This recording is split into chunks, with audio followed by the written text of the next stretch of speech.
ఎవరికేం డిజిటల్ ఉన్నా ఒకటి దేశద్రోహుల పార్టీ, మాది దేశభక్తుల పార్టీ. ఒకటి అది కుటుంబ పార్టీ, అది అయిపోయింది కదా, అది ఎక్స్పైర్డ్. అది ఆల్రెడీ పెద్ద మనిషి తాగి పడుకుంటున్నాడు పెంట్ హౌస్లో, ఫామ్ హౌస్లో. ఆయన గురించి మాట్లాడము. ఆ పార్టీ ఉండేది కాదు, పాడు కాదు. ఇంకా ఉండేది దేశద్రోహులకు దేశభక్తులకు జరిగిన ఈ పోరాటంలో దేశభక్తులు ఎప్పుడు విజయం సాధిస్తారు. అబ్కి బార్ 400 ఫర్కే దిగాయింగ్. రెడ్డి గారు కేంద్రంలో మేము అధికారంలోకి వస్తామని చెప్పి ఒకటి రేవంత్ రెడ్డికి కోరికలు ఎక్కువైనాయి, ఏదో ఒక రకంగా అతను అనుకుంటున్నాడచ్చు. కానీ ఒకటి హిందువులం మాత్రం ఐక్యత ఉందినం. మాతో పాటు మాకు సహకరిస్తున్నారు క్రిస్టియన్స్ కానీ ముస్లిం సోదరులు కానీ, వాళ్ళు కూడా రిలీజ్ అవుతున్నారు. ఇది ప్రేమగల నేల, ప్రేమగల జాతి. రేవంత్ ఖాన్, రాహుల్ ఖాన్ లాంటి వాళ్ళకు ఇంకా నమ్మటే పరిస్థితి లేదు. ఎందుకంటే వీళ్ళు నమ్ముకుంటే మమ్మల్ని ఏదో చేస్తారు, ముస్లిమ్స్ హిందువుల మధ్యన గొడవలు పెట్టి మమ్మల్ని శాంతియుతంగా బతకనియరని వాళ్ళు అనుకుంటున్నారు. కాబట్టి అట్లాంటి పరిణామాలు enjoy compulsory Bharatiya Janata party అధికారంలోకి వస్తుంది మూడోసారి. ప్రపంచంలో 11వ స్థానంలో ఉన్న దేశాన్ని ఇప్పుడు 5వ స్థానం తీసుకెళ్తాం. अभी तो 400 पार, फिर 5 साल के बाद కాంగ్రెస్ కు జమీన్ కి అందర్ మిటా దేకే 500 పార్ కరేగా. పార్లమెంట్ ఎన్నికల ముందు రాజ్యాంగం విషయం గురించి, రిజర్వేషన్ విషయం గురించి భారీగా ప్రచారం జరిగింది. ఈ అంశాలు ఏమైనా కాంగ్రెస్ పార్టీకి కలిసి వచ్చే అవకాశం ఉందా? రాజ్యాంగాన్ని రద్దు చేస్తాం, రిజర్వేషన్లు తీసేస్తాం అంటే పనికిరాని సన్నాసులు, రాజ్యాంగం మీద అవగాహన లేని వాళ్ళు, ఎటువంటి నైతిక విలువలు లేని వాళ్ళు.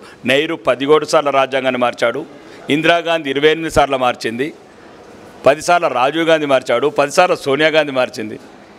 ఇది చెప్పండి మీరు భారతదేశానికి చెప్పండి, మీ పని ఎట్లా అవుతుందో. ఈ 15 సంవత్సరాల దేశ హితమే మా ప్రధానం.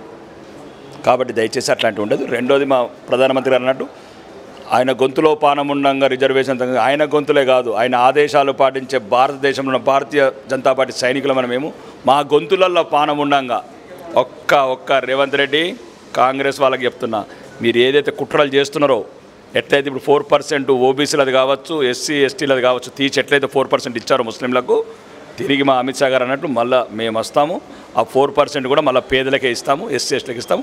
వీళ్ళు ఏం చేస్తున్నారంటే వీళ్ళ కుట్ర డైవర్ట్ అయ్యేందుకు ఈ ఎస్సీ ఎస్టీల ఓబీసీల రిజర్వేషన్స్ తీసి ముస్లింస్లకు వెళ్ళని ప్లాన్ చేస్తున్నారు. దానికి సాక్ష్యం ఏంటంటే ఇంతకుముందు 4% ఇచ్చారు.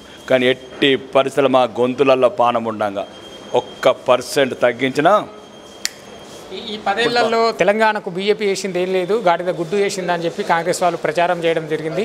ఈ 70 ఏళ్ల స్వతంత్ర భారతదేశంలో వాళ్ళు 50 సంవత్సరాలకు పైగా అధికారంలో ఉన్నారు కదా, వాళ్ళు చేసింది ఏంది, మీరు చేయండి. ఈ 5 సంవత్సరాలలో 8,38 లక్షల కోట్లు తీసుకొచ్చాము. ప్రతిదీ సబ్సిడీలు, 130 జాతీయ రహదారులు కావచ్చు, లేకపోతే యూరియా సబ్సిడీ కావచ్చు, లేకపోతే జాతీయ ఉపాధి హామీ పథకం కావచ్చు. ఇవన్నీ అంకెలతో సహా చెప్పాను మన ఇంటర్వ్యూలో. 4 గెలిస్తేనే 9 లక్షలు తెచ్చుకున్నాం. ఇప్పుడు 12 మంది గెలిస్తే 30 లక్షల కోట్లు. ఇప్పుడు జరగబోయేది స్వర్ణ తెలంగాణ.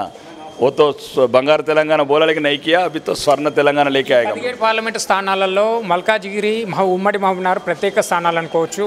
మల్కాజ్గిరి అతిపెద్ద నియోజకవర్గం, ఉమ్మడి మహబూబ్నగర్ ఇప్పుడు ప్రస్తుత రాష్ట్ర సీఎం రేవంత్ రెడ్డి గారి సొంత నియోజకవర్గం. అక్కడ ఆ అభ్యర్థిని గెలిపించడానికి దాదాపు 8 సార్లు ప్రచారం కూడా చేయడం జరిగింది. ఎట్లా ఉండబోతుంది అక్కడ? ఇక్కడ మీ పార్టీ ఉపాధ్యక్షులు డీకే అరుణ గారు, నాయకత్వ లక్షణాలు లేవండి. నాయకత్వ లక్షణాలు కామారెడ్డి ఎట్లా ఓడిపోతాడు?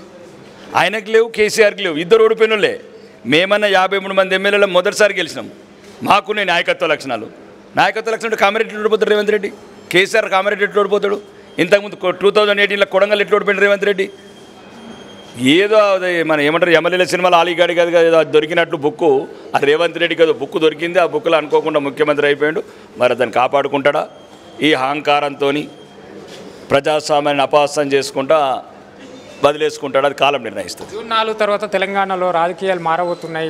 పదే రేవంత్ రెడ్డి గారు బీజేపీలోకి వచ్చే అవకాశం ఉందని చెప్పి గట్టిగా ప్రచారం జరుగుతుంది. దీన్ని ఎట్లా చూడొచ్చు? ఫస్ట్ దీనికి అంతటి కారణం రేవంత్ రెడ్డి గారు.